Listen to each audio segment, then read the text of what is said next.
Sechus Nazir Daf continues the Gemara's discussion about stumin and mufarashin, specified and unspecified. The Gemara is in the middle of a discussion as to what types of instruments of value could get the special halacha of mais stumin that we saw there's halacha meshmi Sinai. So let's remind ourselves what we are discussing.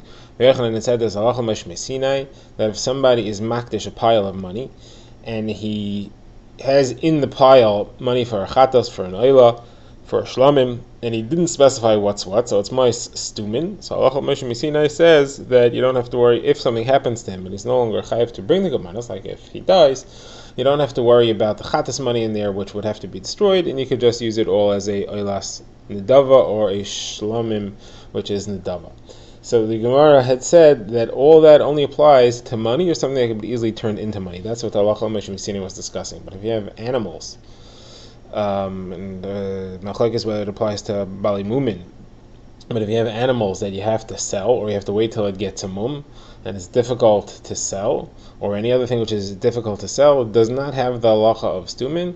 This halacha does not apply, and you would have to deal with the chatas money that's in there. It's considered to be a mufurashin.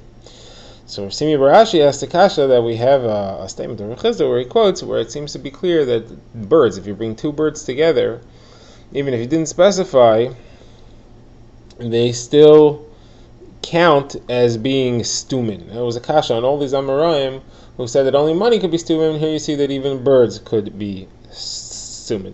So now we're at the part of the Gemara where Rav Papa fires back to Simi Barashi. He says, according to you, that animals could be considered to be stumin. I have a kasha. There's a Mishnah, quotes Shimon ben Gamliel, who quotes a case. Somebody brings three animals for his Naziris karbanos. He has to bring a chatzis ha'il and a shlamim, and brings three animals, a kevas, a kivsa, and an ayil. He doesn't specify what's what.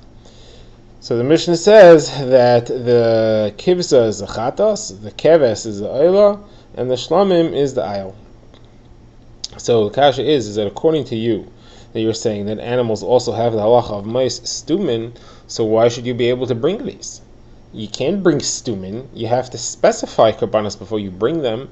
So this guy didn't specify anything, so they're all considered to be stumin according to you. Obviously, it's a raya to us that animals are considered mefarashim. The gzeres, the halacha of Moshe Sinai of stumin was not said by animals; it was only said by money.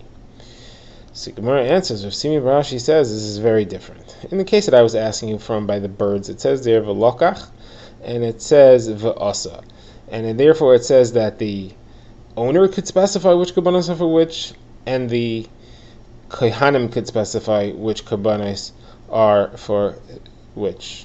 And if it's not specified, then it's going to be stumin. Here, you have three animals. Each one can only be one of those karbanos. The only animal that could be a chatas is the kivsa, has to be female. And the only animal that could be the oila is the keves. And the only animal that could be the shlamim is the ayil. So it's as if it was specified. It's not a kasha that this is not called unspecified, it's not called stumin. Here it's clearly mufurashin because each animal only qualifies for one of those three karbanos.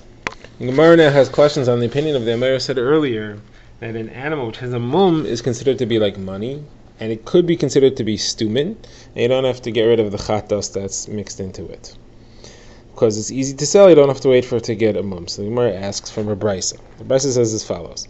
If somebody wants to take over the karbonos of his father's naziris, his father is a nazir, he was mafresh karbonos, and then he died. So the son wants to take over those karbonos. So the brisa says it depends if he made his naziros beginning with the understanding that he was going to use the karbonos that his father made. So if he makes the naziris vow after the death of his father, when those karbanos are available, and he says, I'm making this naziris al tanai, al manas, I should be able to use my father's karbanos to end my naziris, so then he could. Even though you have a chatas in there, and the chatas belong to the father. Now, that's only true, though, if he was alive, if he made the naziris after the death of his father. But if he was a Nazir already while his father was alive, so that Naziris was not made from scratch, from the beginning, to use those karbanos, then he cannot use those karbanos of his father. And the Brisa continues though and says, but if he had mois, two mois, if he had money that wasn't specified, so then it should go for a nidava, like we've seen in our halacha. Stumois goes for a nidava. You don't have to kill the chatas. You don't have to leave the chatas to die. You could use it. You don't have to worry about the chatas money, and you could use it for nidava.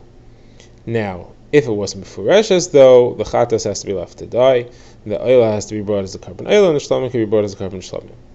So Gemara says, Pasha says, this is referring to even if the animal already has a mum. So Gemara says, why do you think it has a mum? If it has a mum, then it's a kasha, because we saw this opinion before that if it has a mum, it's considered to be money and should have the heter of mice, stumais, even if it's animals. So the Gemara says that the Pasha says that we're referring here that it's animals, and even though it's animals, you don't have the lachas of mice, stumais here, and it's even if it's a balmum. So Gemara says no. This is only talking where it's not a balmum. If it would be a balmum, then it would have the lachas of stumais. You wouldn't have to let the chatas be left out to die. So says the Gemara, that's true. So why are we talking about mice? Why are we talking about money? Why do we say that the case where you're allowed to be yiplu nidava is if you have money? Don't talk about money. Say if you have animals that are bali mumin. You're telling me the case where we said that the chatas has to be left to die is only where the animal doesn't have a mum. So the contrast to that should be if the animal has a mum. Why do you have to go to the case of the where he had piles of money that were stumis? So Gemara answers, you're right. That is exactly what it means. When it says mice, stumis, it's referring to animals that are bali mumin. Animals and bali mumin have only value. They are not karbanis kedusha. So that's exactly mice, money, and animals that are bali mumin are considered to be the same thing, and that's what the Tana